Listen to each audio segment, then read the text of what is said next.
आज हम पढ़ रहे हैं कक्षा 7 विषय विज्ञान अध्याय 6 भौतिक एवं रासायनिक के प्रश्नों के उत्तर। तो आइए देखते हैं। पहला प्रश्न है, निम्नलिखित प्रक्रमों के अंतर्गत होने वाले परिवर्तनों को भौतिक अथवा रासायनिक परिवर्तन के रूप में वर्गीकृत कीजिए। तो यहाँ पर कुछ प्रक्रम दिए हुए हैं, इनको हमें भौतिक और रासायनिक परिवर्तन में वर्गीकृत करना है कि कौन सा प्रक्रम भौतिक है और कौन सा रासायनिक परिवर्तन है। तो हम आंसर देख लेते हैं। पहला है प्रकाश संश्लेषण, रासायनिक परिवर्तन। जल में शक्कर को घोलना, भौतिक परिवर्तन। कोयले को जलाना, रासायनिक परिवर्तन। मोम को पिघलाना, भौतिक परिवर्तन। एल्यूमिनियम टुकड़े को पीटकर उसका पतला पत्र या फाइल बनाना, भौतिक परिवर्तन। भोजन का पाचन, रासायनिक परिवर्तन। अगला प्रश्न है, बताइए कि निम्नलिखित कथन सत्य है अथवा असत्य। यदि कथन असत्य हो तो अपने अभ्यास पुस्तिका में उसे सही करके लिखें। अर्थात सत्य असत्य भी बताना है और जो असत्य है उसे सही करके भी लिखना है। तो पहला प्रश्न है, लकड़ी के लट्ठे को टुकड़ों में काटना एक रासायनिक परिवर्तन है। अब ये सत्य है या असत्य? तो ये है असत्य, है ना आंसर में। अब इसका सत्य है कि लकड़ी के लट्ठे को टुकड़ों में काटना एक भौतिक परिवर्तन है ना। तो हमको ये असत्य है ये बता दिया और फिर उसका सत्य करके भी हमने लिख दिया। अब दूसरा है, पत्तियों से खाद का बनना एक भौतिक परिवर्तन है। ये भी क्या है? असत्य है। और इसका सत्य है, पत्तियों से खाद का बनना रासायनिक परिवर्तन है। ठीक है। फिर तीसरा नंबर, जस्ते या जिंक लेपित लोहे के पाइपों में आसानी से जंग नहीं लगती। तो ये कथन क्या है? सत्य है।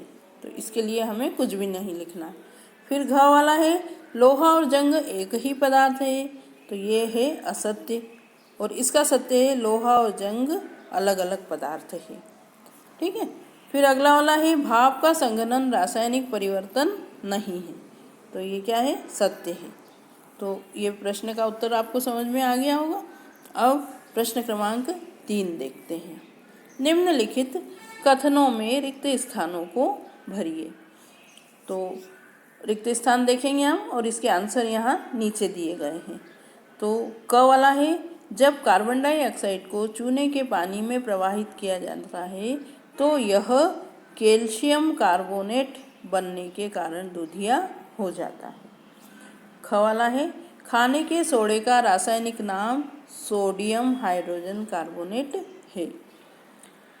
ऐसी दो विधियां जिनके द्वारा लोहे को जंग लगने से बचाया जा सकता है, ये है यशत लेपन और विद्युत लेपन। ऐसे परिवर्तन भौतिक परिवर्तन कहलाते हैं जिनमें किसी पदार्थ के केवल भौतिक गुणों में परिवर्तन होता है। ऐसे परिवर्तन जिनमें नए पदार्थ बनते हैं रासायनिक परिवर्तन कहलाते हैं।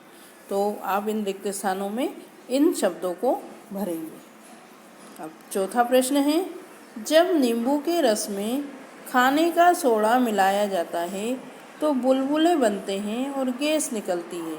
यह किस प्रकार का परिवर्तन है, समझाइए।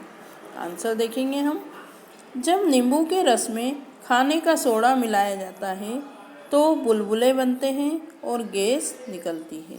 यह एक रासायनिक परिवर्तन है क्योंकि इसमें एक नए पदार्थ की उत्पत्ति होती है तथा कार्बन डाइऑक्साइड गैस बाहर निकलती है।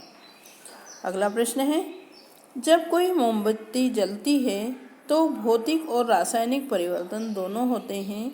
इन परिवर्तनों की पहचान कीजिए। ऐसे ही किसी ज्ञात प्रक्रम का एक और उदाहरण दीजिए जिसमें भौतिक और रासायनिक परिवर्तन दोनों होते हैं। तो आंसर देखेंगे हम। मोमबत्ती के जलने में सबसे पहले मोमबत्ती का मोम पिघलता है, फिर वाष्प बनकर जलता है। इस प्रक्रम में मोम का पिघलना एक भौतिक परिवर्तन है क्योंकि मोम को दोबारा ठोस अवस्था में लाया जा सकता है तथा इसमें कोई नया पदार्थ नहीं बनता। जब मोम के वाष्प जलते हैं तो धुआं और कार्बन डाइऑक्साइड गैस उत्पन्न होते हैं, जो कि नए पदार्थ हैं। अतः यह प्रक्रम रासायनिक परिवर्तन है। शुष्क सेलों वाली टार्च में बल्ब का जलना एक अन्य उदाहरण है, जिसमें भौतिक और रासायनिक दोनों प्रकार के परिवर्तन होते हैं। क्योंकि बल्ब का जलना व बुझना एक भौतिक परिवर्तन है, इसमें किसी नए पदार्थ की उत्पत्ति नहीं होती। शुष्क सेल से विद्युत की उत्पत्ति उसमें उपस्थित रासायनिक पदार्थों से प्राप्त होती है, जो कि एक रासायनिक परिवर्तन है। धन्यवाद।